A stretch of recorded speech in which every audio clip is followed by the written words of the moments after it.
Real music. Gokid in.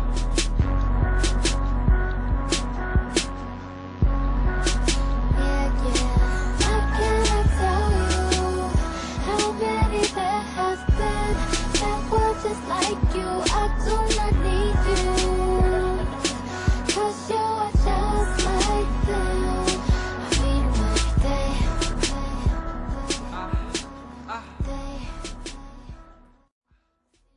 Power 92 intern, Gokid at the SpaceGOD, one of the aspiring actors / rappers in Chicago. The first thing I want to ask you, Gokid, what turned you into hip hop? Like, what tuned you into hip hop? What did you like about hip hop? Nas turned me into hip hop, can't lie. I used to do push-ups a long time. It didn't work out like I used to, but Nas turned me into hip hop, listening to Nas, his inspirational words in school, trying to get to the, you know, get good grades, listen to something inspiring. So Nas pretty much helped me out with that. Now, how long have you been rapping? Man, I want to say at least about 14 years. 14 years? Yeah, 14. What do you say is like the most fulfilling thing about rapping? Like, what is it that, what kind of feeling do you get out of when you... I'm finna tell you something right now, man. What's up, man? In the 90s, it was more lyrical and something more you could listen to about politics and stuff like that. Now, it's just pretty much a club scene. So if you talk about like hip hop now, it's kind of different to me. I mean, you now it's like, you know, people like Lil B or something like that.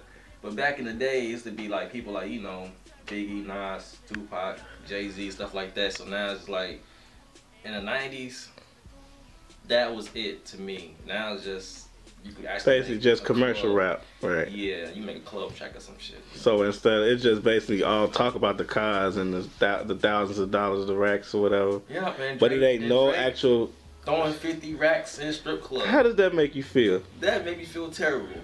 Why did that? Ain't going now. I mean, it don't make me feel terrible. I'm happy and glorified because he does that shit as inspiration. But at the same time, it's like, man, my mama worked her whole life. She got her master's degree. Not even making 50 racks a year. You know what I'm saying? So that's how. And he blew that in like an hour or 2 hour time. In a strip club, G. A strip club. He blew 50 racks to bust a nut. Literally. Wow. So it's seeming like the right way is wrong nowadays. Yes, it is. It's 100% is. Like, come on now. I mean, at the end of the day, there's people out there that get their degrees. Not to hate on the educational system. I mean, it's a good thing to keep your brain energized and everything like that. But as far as, you know, you getting your degree and coming out making like decent money, it's a facade. Right. You know. Well, I guess it might be because people have been tuned to think that 40 or 50,000 is actually some money. When in reality, that's the pocket change that some people, like you said, throw in a strip club. So your salary is somebody else's pocket change. Yes. So, and on top of that, we are not trained to own our own business. We are trained to work for somebody else. So what's us? That the educational system, our parents, a combination? It starts at home. Because when you grow up in a home, your parents always teach you to go to school, get a good job, and you won't be considered a bum or a lowlife. But it's all a lie, because a lot of lowlifes and bums become multi-millionaire book writers. Think about the lady J.K. Rowling who made Harry Potter. Right. She was a waitress, and now she's a billionaire. You know. Off a book, an idea. An idea. She took it around with it. So, you know, there's things like that. Is that parents should always teach their kids to follow their dream and their destiny and their goals. You know, to make them happy. You know. Man, that sound like a lot of sense. Oh, yeah. So you basically saying try to imagine a lifestyle with no mortgage, huh? No car notes. Man, that's the reality. No rent. Like, everything you have, you actually own. So it's basically about ownership. Own your business, you own your car, you own your house, not making payments on it. That makes sense. Yeah, because I was actually watching the Wayans brothers on Oprah, a couple, on her network on. I was watching the episode when they talk about the second generation and how Damon Wayne didn't want his kids to, you know, live the lifestyle that they had. You know, things like that. So it's kind of like they kept the family business going as far as like Will Smith and his son. Right. That makes sense. Keep it on. So tell me a little bit about the Power 92, how you got into that and how that working out for you.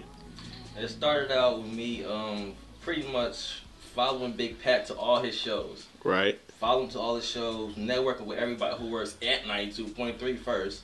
You know what I'm saying? And then I had asked Big Pat one day to send me the app so I can, you know, fill out the application to be an intern at 92.3. Right. So when I did that, I applied like 3 or 4 times. I'm not gonna lie to you. I applied 3 or 4 times to be an intern at 92.3, and as I was steady going to the concerts and things with that with Big Pat and networking with other people who were at 92.3, right, I realized since I already applied the application, it's all about applying myself to the business. You see what I'm saying? Because a lot of people just apply applications, but they don't apply themselves. They don't apply themselves. I mean, you can apply an application right now to McDonald's, but do you actually go to McDonald's and check up on your application instead of calling them? Right. Calling them, be like, oh, you hiring right now? They don't know how you look, you know, things like that. Persistence, okay. Instead of applying and calling the next day, you should apply and go up there the next day so they can see your face. Right. And you talk to them like, hey, I filled an application yesterday. So this is how I kind of did with 92.3. I started going to the shows and talking about how I applied to 92.3 internship with like Shy Bliss, and you know what I'm saying. So I got to hang out with him at Images, you know what I'm saying, things like that. So that was cool. And you know, who else have you been in concert with? Well, I've been in concert recently with Danville, Lil Durk. Okay. DJ Victorious, shout out to DJ Victorious. Okay.